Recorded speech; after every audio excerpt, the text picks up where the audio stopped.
Did you ever talk to her and she relayed that she was looking to find a therapist? Yes. And do you know if she ever found a therapist? At some point, it did sound like she had found a provider to work with. Being a therapist yourself, did you ever offer to give some referrals or anything like that, or did she ask for any?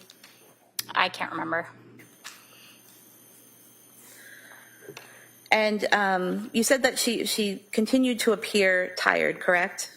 Yes. But other than appearing tired, as the weeks went by, did you observe her having any problem interacting with people or doing the typical behaviors that you would do at the events you would usually see her at?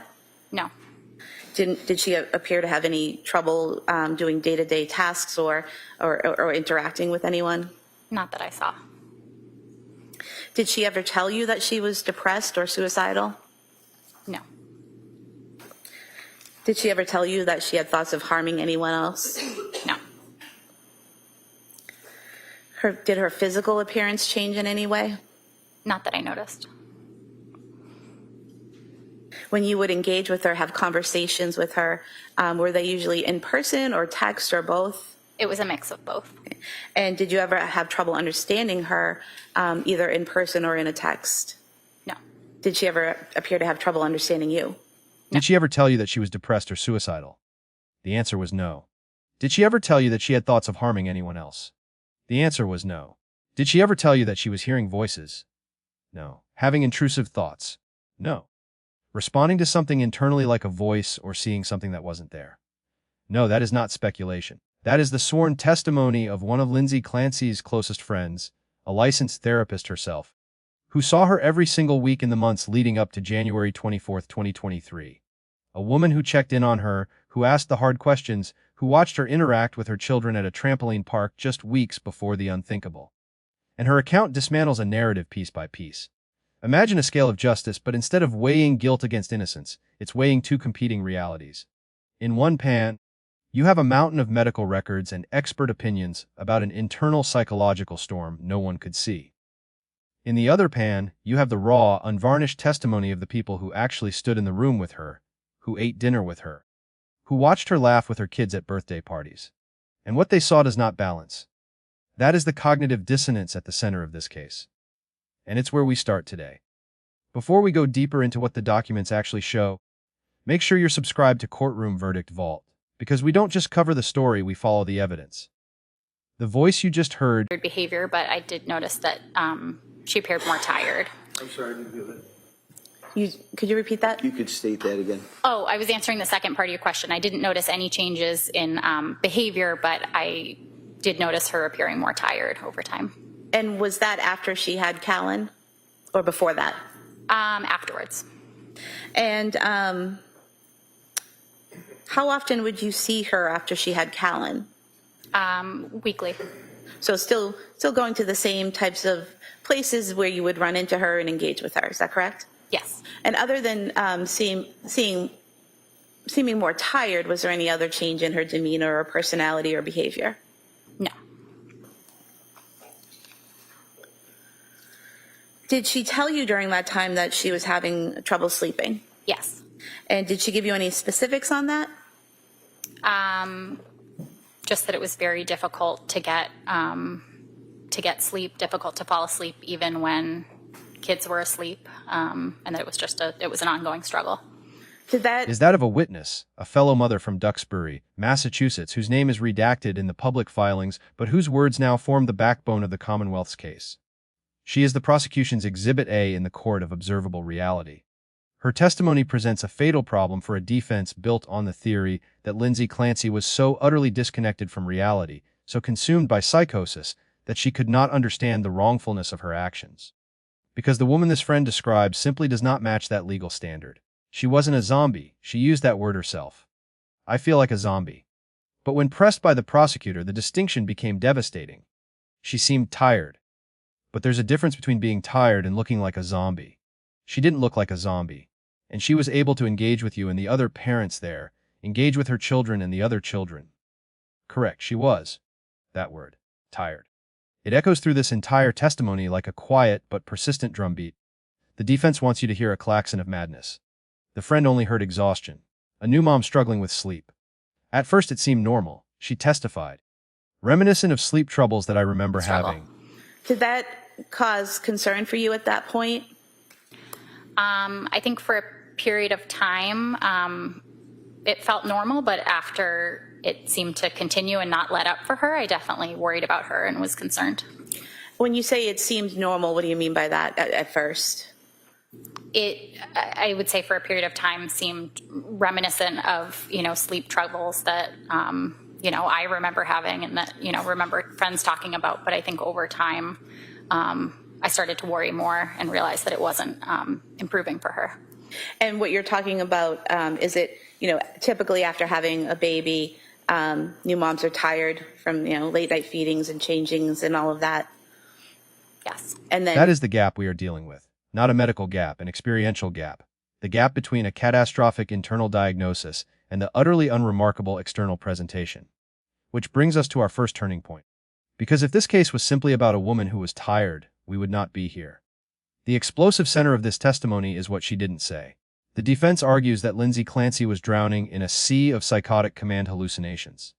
That she was, in their narrative, a hostage inside her own mind. But when her closest confidant sat across from her at a dinner in November and directly asked how she was doing, the response was not sometime paranoia. in November. Yes. And was that something that the three of you typically did? Yes. How often would you do that? Probably once every couple of months. Was this the first time you'd done that since Callan was born? I can't remember. Okay. And what was Lindsay's demeanor during that dinner? She was engaged in conversation with us. Do you recall saying previously that she seemed normal? No, You don't recall saying that? not specifically, no. What about her speech pattern? Was there anything different about her speech pattern? No. What did you guys talk about during that dinner? I remember catching up as we usually did, giving each other updates on, what our kids had been up to, what our families had been up to. And I also made it a point to check in with her about how her sleep was and how she had been feeling lately. And did she give you responses to those questions? She did. Did they make sense? The responses made sense. Yeah. What was the tone of this conversation? I'm not sure how to answer that question. Well, when you're asking her about how things are going with her sleep and other things, and she's responding, does she seem negative and depressed about things? Does she seem hopeful about things? Like, what's the tone? It was a serious conversation. I was concerned and wanted to check in. It had sounded like she had been able to connect with some providers, and I would say at that point, I remember her expressing feeling hopeful about the possibility that things could start to get better.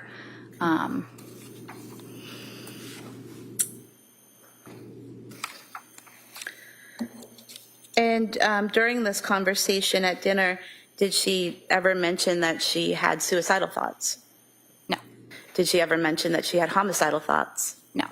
Did she ever tell you that she was hearing voices? No.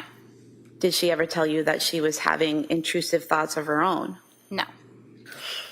At any point in time while you're engaging with her, did it look like she was responding to something internally, like a voice, or seeing something that wasn't there? No. It was not terror, it was hope. I remember her expressing feeling hopeful about the possibility that things could start to get better. Hopeful. She wasn't hiding from demons. She was talking about finding a therapist, about adjusting medications with a prescriber, about her husband Pat being supportive. Yes. And then with Lindsay, she stayed tired? Yes. Okay. Did she talk to you about seeking out help from doctors? She did. And did she talk to you about seeking out medication to help? Yes. And do you recall any specifics about those conversations, about what types of doctors or what types of medication she was seeking? I don't know about the different types of doctors or the types of medications. Did you ever talk to her and she relayed that she was looking to find a therapist? Yes. And do you know if she ever found a therapist? At some point, it did sound like she had found a provider to work with. Being a therapist yourself, did you ever offer to give some referrals or anything like that, or did she ask for any? I can't remember. Pat's great. And further, in the statements that you gave to the police when they were asking you questions about your observations, she did indicate on a couple of occasions that she had obtained a therapist and a prescriber, and she would reference her relationship with Pat and tell you that Pat's great, things like that, right? Yes. You said yes. I'm sorry, the door Yes. closed. So in those occasions, did she ever complain about Pat, or would they seem to be getting along pretty good? They seem to be getting along great. Was he supportive to your observations of her? Yes. This was not a woman reporting a break with reality. This was a woman reporting insomnia and anxiety. That is not psychosis. That is a clinical presentation millions of mothers navigate. It is what happened next that transforms this testimony from a simple character witness into an indictment of the defense's core logic. The final time this friend saw Lindsay Clancy was at a child's birthday party in January, just days before the tragedy. At a trampoline park filled with screaming kids, sensory overload, and parental small talk. A place where a person losing their grip on reality would likely struggle to maintain the mask. And how did Lindsay perform under that pressure? The friend's answer was clinical in its Anxious. precision.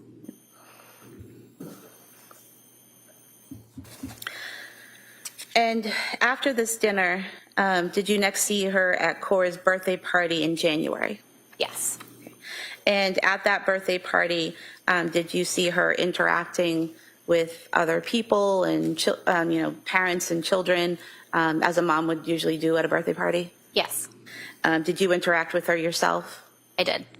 Did you notice anything different about her demeanor or her behavior at that party? No. Did you have a conversation with her briefly about sleep? I did. And was it you basically asking how the sleep issue was going? Yes. And what was her response? She responded that things haven't gotten any better and that she feels like a zombie. Was there anything about her appearance or the way she was interacting or behaving that when you saw her, you thought she looks like a zombie? She seemed tired. But there's a difference between being tired and looking like a zombie, right? She didn't look like a zombie, no. And she was able to engage with you, and the other parents there engage with her. She was engaged. She was able to interact with me, the other parents, her children, the other children. There was no 1,000-yard stare, no disorganized speech, no response to internal stimuli. Just a tired mom watching her kids jump. And then you were at Cora's birthday party in January, is that correct? Yes. And that was the one that was at the trampoline park, right? Yes. And it was that time, and that would have been in January of 23, I believe, that it was in that time that you were concerned and you said, hey, are you getting any sleep? And she was like, no, I feel like a zombie is what her words were, correct? Yes.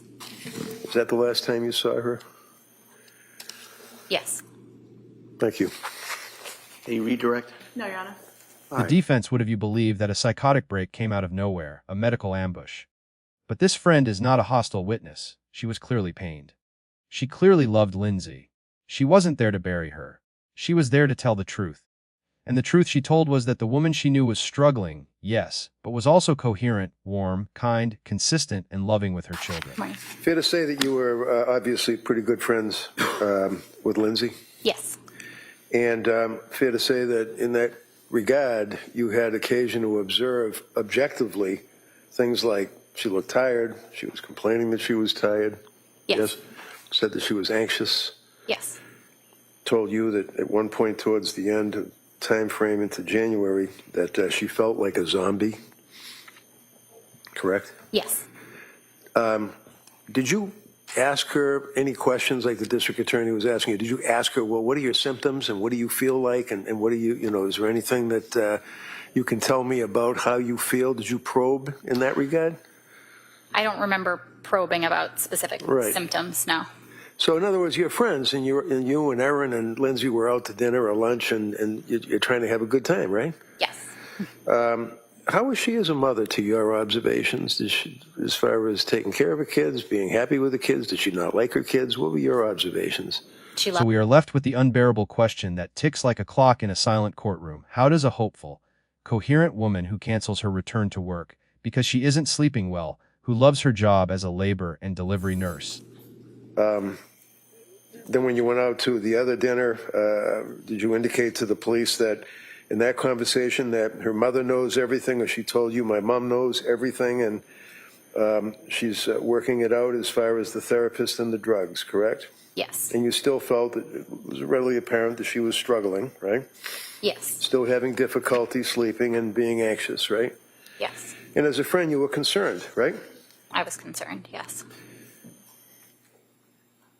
Now, one of the questions the DA had asked you is that she was supposed to go back to work, and that she indicated that she had canceled that date to go back to work because she still wasn't sleeping well. Is that right? She had. Yes. And those were her words, that she canceled going back to work because she still wasn't sleeping well. Yes. Did she ever talk to you about work? Did she seem to like her job as a labor and delivery nurse? She loved it, as far as I knew.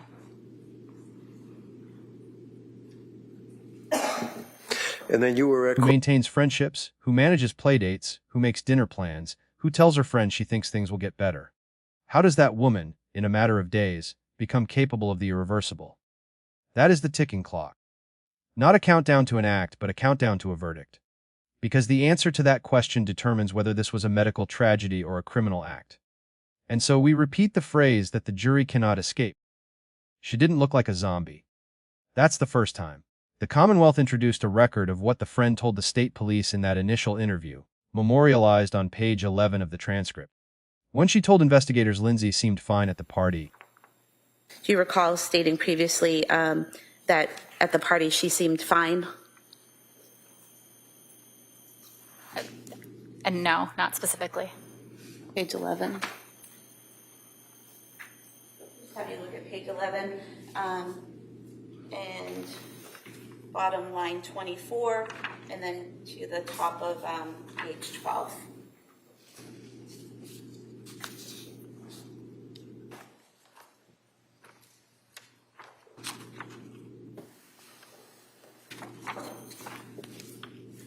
Does that refresh your memory as to a conversation you had with the police back in 2023 where you said that she seemed fine at the The party? defense tried to reframe this as a lack of medical probing.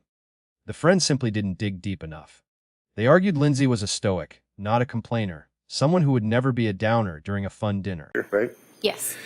Would you agree with me that although she may not have been telling you that she was seeing something that wasn't there, or hearing voices, or drooling, or acting in some unusual fashion while you guys were out having lunch, she did express to you that she was having some difficulties, correct? She expressed that she was having difficulty. Yes. And would you say, knowing Lindsay as you did, that she was a type that was not really a complainer? She would not try to be a downer when you're out to lunch and having a good time with your friends and complain about her symptoms. No. But she did tell you that she was somewhat hopeful because she was seeing healthcare providers. Yes. But that interpretation collapses under its own weight. Because Lindsay did complain. She complained about the sleep. She complained about the anxiety. She told her mother everything. And one of the things that they had asked you about, fair to say that when you talked to the police, you told them that you had spent a lot of time chatting about, over this period of time, that she had been having a lot of trouble sleeping, and that she referenced the postpartum period, right? Yes. And when you were talking to the police, the troopers, did they try to divert you? Did you feel that they were trying to get what your observations were, or did they want you to focus on their questions when they were questioning you? Could you repeat that? No, it's a bad question. Never mind. It's a bad question. I'm sorry. But nevertheless, you actually told them that She was not hiding her struggle. She was articulating it. And in those articulations, the defense's own experts must now explain why none of the telltale signs of psychosis, no hallucinations, no delusions, no paranoia, no disorganized behavior, were ever communicated to the one person trained to spot them. She didn't look like a zombie, That's the second time. This testimony does something clinical records often cannot.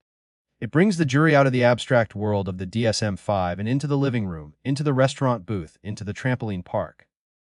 It forces them to confront a question no medical expert can answer.